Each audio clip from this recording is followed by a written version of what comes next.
ചെയ്യുന്നതിൽ എനിക്കും വിഷമമുണ്ട്.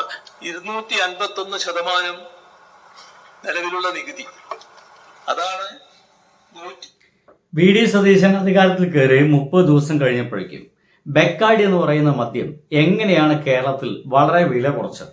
ഒപ്പം തന്നെ ബെക്കാഡി ഏറ്റവും വീര്യം കുറഞ്ഞ മദ്യം ഇറക്കുകയും അത് യുവാക്കൾക്ക് ജ്യൂസ് കുടിക്കുന്ന പോലെ എങ്ങനെ ലഭ്യമാക്കി കൊടുക്കാമെന്ന് ഈ പൂക്കി പിള്ളേർക്ക് ഒരു സന്തോഷത്തിന്റെ ഭാഗമായിട്ട് അങ്ങോട്ട് കൊടുത്തു കളയാം എന്ന ചിന്തയുടെ ഭാഗമായിട്ട് തകൃതിയായിട്ട് ഒപ്പിടുന്നു എന്നാണ് ഇപ്പോൾ നമുക്ക് കിട്ടുന്ന വിവരം.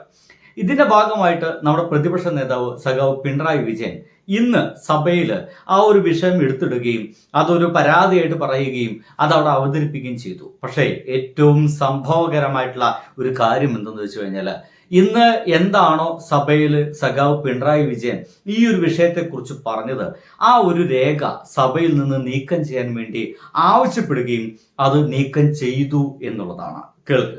ഏറ്റവും അപകടകരമായ ഒരു കാര്യം വി ഡി സതീശന്റെ ഗവൺമെന്റ് വന്നതിന് ശേഷം എങ്ങനെയാണ് അവർ നിയമസഭ കൈകാര്യം ചെയ്യാൻ പോകുന്നത് എന്നുള്ളതിന്റെ ഒരു തെളിവെടുപ്പ് വന്നിട്ടുണ്ട്. കാര്യം നമ്മൾ ഉന്നയിച്ച വിഷയം അവിടെ നിൽക്കുന്നു. ഇപ്പൊ ഞാൻ മനസ്സിലാക്കിയത് നിങ്ങളിൽ നിന്ന് തന്നെയാണ്.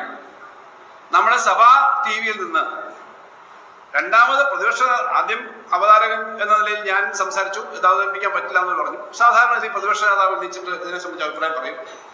പ്രതിപക്ഷ നേതാവ് പറഞ്ഞു അത് അംഗീകരിക്കുന്നില്ല എന്ന് പറയുമ്പോൾ ഞങ്ങൾ സ്വാഭാവികമായിട്ടും പ്രതിഷേധം അവിടെ രേഖപ്പെടുത്തി. അത് കഴിഞ്ഞിട്ട് ഞങ്ങൾ പുറത്തേക്ക് പോകുന്നു എന്ന് പറഞ്ഞാൽ പ്രതിപക്ഷ നേതാവ് സംസാരിക്കാൻ എണ്ണിച്ചു. അതിനകത്ത് ഈ കാര്യങ്ങൾ ഒന്നുകൂടെ പറഞ്ഞു. അത് രേഖയിൽ നിന്ന് മാറ്റിയെന്നാണ്.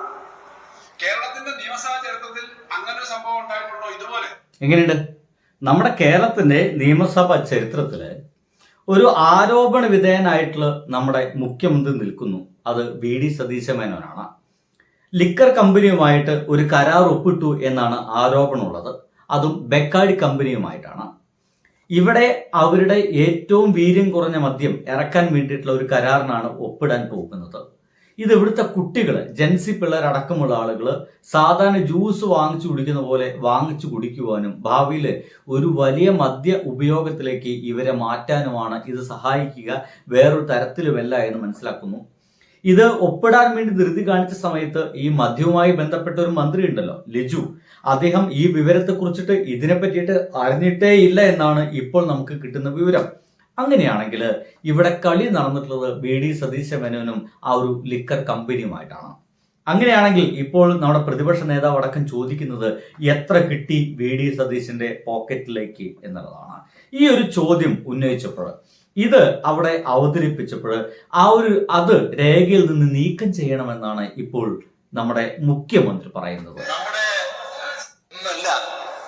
ഈ വന്നിട്ടുള്ള നിർദ്ദേശം അപ്പോ ഇതിന്റെ ഗുണഭോക്താവ് എല്ലാവർക്കും അറിയാവുന്നതുപോലെ കർണാടകയിലെ ഒരു മദ്യ കമ്പനിയാണ്. സാർ, ഇവിടെയാണ് പ്രശ്നം. കർണാടകയിലെ ഒരു മദ്യ കമ്പനിക്ക് വേണ്ടിയുള്ള നിർദ്ദേശം സാർ നമ്മുടെ സ്വകാര്യ പുസ്തക കമ്പനിയായ ബെക്കാഡി അവർക്ക് വേണ്ടിയുള്ള നിർദ്ദേശമായിട്ടാണ് വന്നിരിക്കുന്നത്. എന്തായാലും ഇത് അതിഭീകരമായ സംഭവമാണ്. അത് പറയുകയും ചെയ്തു. എന്തൊരു ദേഷ്യത്തോടെയാണ് നോക്കൂ. എനിക്ക് മനസ്സിലാവാത്തത് സഭാ നടപടികളെല്ലാം സഭാ ടി വിയിൽ നിന്ന് നീക്കം ചെയ്തുകൊണ്ട് അല്ലെങ്കിൽ സഭയുടെ രേഖകൾ നീക്കം ചെയ്തുകൊണ്ട് അഴിമതി അല്ലാതിരിക്കുന്നുണ്ടോ? അഴിമതി നടത്തിയിട്ടുണ്ടെങ്കിൽ അതിനെ ശക്തമായിട്ട് പോരാടുകയും നേരിടുകയും ചെയ്യുകയല്ലേ വി ഡി സതീശ് എന്ന് പറയുന്ന നമ്മുടെ മുഖ്യമന്ത്രി ചെയ്യേണ്ടത്. അതിനു പകരം പിണറായി വിജയന്റെ പ്രസംഗം പോലും സഭാ ടി വിയിൽ നിന്ന് പോലും നീക്കം ചെയ്തു. പക്ഷെ നമ്മുടെ കയ്യിൽ അത് ഉണ്ട് കേട്ടോ, എടുത്തു വെച്ചോളി. ഇതാണ് ആ ഒരു പ്രസംഗം. ഇനി എന്തായാലും ഇത് കേൾക്കി. ബഹുമാനായ പ്രതിപക്ഷ നേതാവ് ഇന്ന് റൂൾ 50യുടെ നോട്ടീസ് നിഷേധിച്ചിട്ടും അദ്ദേഹം എഴുന്നേറ്റ് നിന്ന് ആരോപണങ്ങൾ ഉന്നയിക്കുകയാണ് ചെയ്തത്. അതുകൊണ്ട് ആരോപണങ്ങൾ ഒന്നും രേഖയിൽ കാണാൻ പാടില്ല. സാർ, ഇത് സഭയിൽ റൂൾ 50ക്ക് നോട്ടീസ് കൊടുത്തിട്ട് ആക്ഷേപ ആരോപണം ഉന്നയിക്കാൻ പാടില്ല. Rule 52 is very clear. ഒരു ആരോപണം റൂൾ 50യിൽ ഇവിടെ അങ്ങ് അനുവദിക്കുകയാണെങ്കിൽ പോലും ഉന്നയിക്കാൻ പാടില്ല. റൂൾ 50 അങ്ങ് നോട്ടീസ് അനുവദിക്കുകയാണെങ്കിൽ പോലും റൂൾ 50യിൽ 52 അനുസരിച്ച് ഒരു ആരോപണം ഉന്നയിക്കാൻ പാടില്ല. ഒരാരോപണവും അവിടെ ഉന്നയിക്കാൻ പാടില്ല. അതായത് എന്ത് തണ്ടിത്തരം വേണമെങ്കിൽ ചെയ്യാം, പക്ഷേ അതിനെ പറ്റിയിട്ട് ആരൊന്നും മിണ്ടിപ്പോകരുത് എന്നാണ് ഇപ്പോൾ VD സതീശൻ മേനോൻ പറയുന്നത്. എന്തായാലും പിണറായിയുടെ ഈ ഒരു അഴിമതി ആരോപണം സഭാ TV-യിൽ നിന്നും നീക്കം ചെയ്തു. മുഖ്യമന്ത്രിയുടെ ആവശ്യത്തിന് പിന്നാലെയാണ് ഇത് നീക്കം ചെയ്തത് എന്നുള്ള വാർത്തകളൊക്കെ ഇപ്പോൾ കൃത്യമായിട്ടും നമ്മുടെ നാട്ടുകാരുടെ മുമ്പിലേക്ക് എത്തിയിട്ടുണ്ട്. അതായത് നമ്മുടെ മുഖ്യമന്ത്രി എന്തെങ്കിലും അഴിമതി ചെയ്തിട്ടുണ്ടെങ്കിൽ, അങ്ങനെ തന്നെ ഉള്ളൂ, അഴിമതി ചെയ്തു എന്നാരും പറയുന്നില്ല, ചെയ്തിട്ടുണ്ട് എന്ന് പ്രതിപക്ഷ നേതാക്കൾ ആരെങ്കിലും ആരോപണം ഉന്നയിക്കുന്നുണ്ട് എങ്കിൽ, അങ്ങനെയാണെങ്കിൽ അത് അന്വേഷണത്തിന് ഉത്തരവിടാമെന്നോ അന്വേഷണത്തിന്റെ ഭാഗമായി തീരുമാനിക്കുമെന്നോ എന്നൊന്നല്ല പറയുന്നത്. ആ ഒരു ആരോപണം പോലും ഉന്നയിക്കാൻ പാടില്ല. അത്തരം ആരോപണം പോലും സഭാ TV-യിൽ നിന്നും സഭയിൽ നിന്നും നീക്കം ചെയ്യണമെന്നാണ് ഇപ്പോൾ പറയുന്നത്. ഇതെന്തുകൊണ്ടാണ്?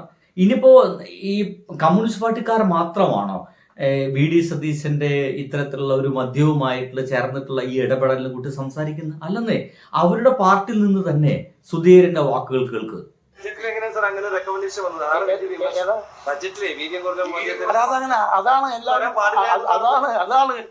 എല്ലാവരെയും ഇങ്ങനൊരു പ്രഖ്യാപനം തെരഞ്ഞെടുപ്പ് മാനിഫെസ്റ്റോയിൽ തന്നെ ഉൾപ്പെടുത്തിയതിന് ശേഷം പിന്നെ എങ്ങനെ വന്നു എന്നുള്ളത് ഇപ്പോഴും തിരിച്ചറിയാൻ സാധിക്കുന്നില്ല. ഞാൻ പറഞ്ഞു വന്നത് ഇതൊക്കെ കോൺഗ്രസിന്റെ പ്രഖ്യാപിത നയങ്ങളാണ്. കരിമണൽ ഖനനത്തിന്റെ കാര്യത്തിലും ആലപ്പുഴ തീരദേശത്ത് കരിമണൽ ഖനനത്തിനെതിരെ ശക്തമായ സമരം. കണ്ടില്ലേ, കൃത്യമായിട്ടും VM സുധീരൻ പറയുന്നത് ഇത് ശരിയല്ല, ഈ ഒരു പരിപാടികളൊന്നും ശരിയല്ല. ഇനി വേണമെങ്കിൽ ഇതിന്റെ കണക്ക് പറഞ്ഞുതരാം.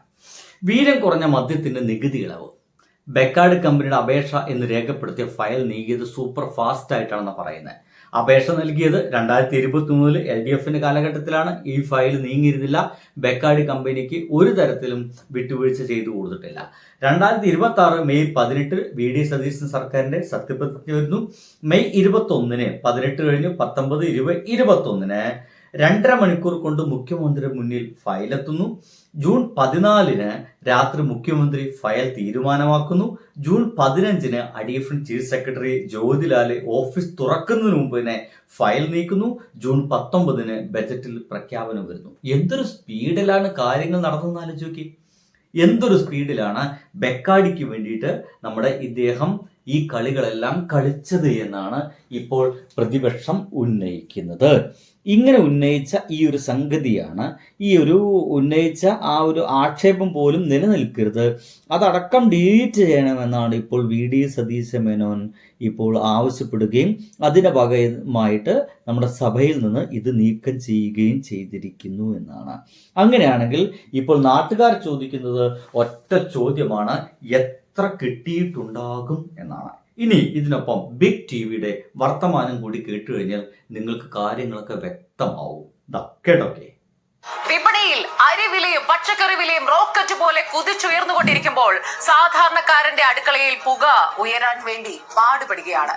എന്നാൽ അവിടെയാണ് സർക്കാരിന്റെ പുതിയൊരു കാരുണ്യം. ലഹരി കുറഞ്ഞ മദ്യത്തിന് നികുതി ഇളവ്, ഭക്ഷണത്തിന് സബ്സിഡി കിട്ടാനില്ല, മറിച്ച് വീര്യം കുറഞ്ഞ മദ്യം കുറഞ്ഞ വിലയ്ക്ക് ജനങ്ങളിലേക്ക് എത്തിക്കാനാണ് ഇവിടെ പുതിയ സ്ലോട്ടുകൾ തയ്യാറാകുന്നത്.